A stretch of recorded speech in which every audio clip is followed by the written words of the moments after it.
मैं सत्य था, मैं चेतन स्वरूप था, मैं ज्ञान स्वरूप था, मैं आनंद स्वरूप था, मैं अजन्मा था, मैं नित्य था, मैं शाश्वत था, मैं सनातन था। लेकिन इस अनित्य के साथ संबंध बना लिया।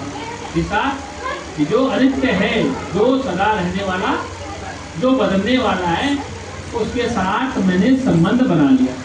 और संबंध बनाने से क्या हो गया? इसके विकार को अपना विकार मानने लग गया। दर्द पेट में होता तो क्या कहते? पेट में दर्द है, मेरे में दर्द हो रहा है। हम कहते कि मेरे पेट में दर्द है, मेरे आंख में दर्द है, मेरी आंख और मेरा पेट, मैं उससे अलग, मेरा आंख अलग, मेरा पेट। मेरे हाथ में दर्द है, मेरे अंगूठे में दर्द है, मैं और मेरा अंगूठा अलग है, मैं और मेरा पैर अलग है। मेरे कान में दर्द, मैं और मेरा कान अलग है। मेरे अंगुली में दर्द, मैं और मेरी अंगुली अलग है ना?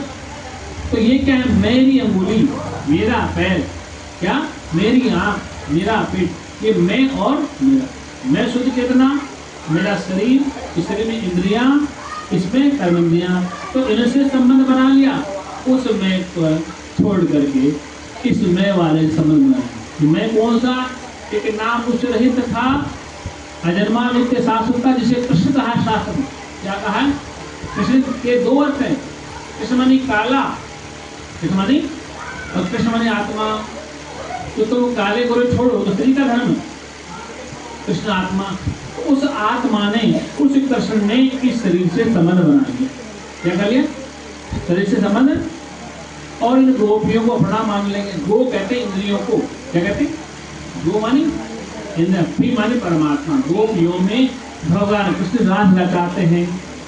कथा में क्या कहते हैं? गोपियों के साथ भगवान कृष्ण रास रचाते हैं। तो पी मानी परमात्मा और गो मानी इंद्रिया। तो वो परमात्मा इस शरीर में रहकर इन इंद्रियों के साथ रास रचाता है।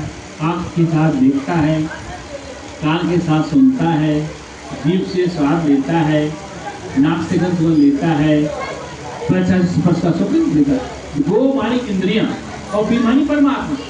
तो भगवान कृष्ण गोपियों के साथ पिया क्या करता है? गो मानी इंद्रियों के साथ रास रचाता है और संसार की वस्तुओं का भोग भोग रहा है। अगर इंद्रिया ना हो, कर्मेंद्रिया ना हो, तो फिर कैसे काम चलेगा? इसे इंद्रियों के साथ, अंतःकरण के साथ, मन के साथ वो परमात्मा ही इस शरीर में रहकर सब खेल खेल रहा है। क्या कर रहा है? सब खेल।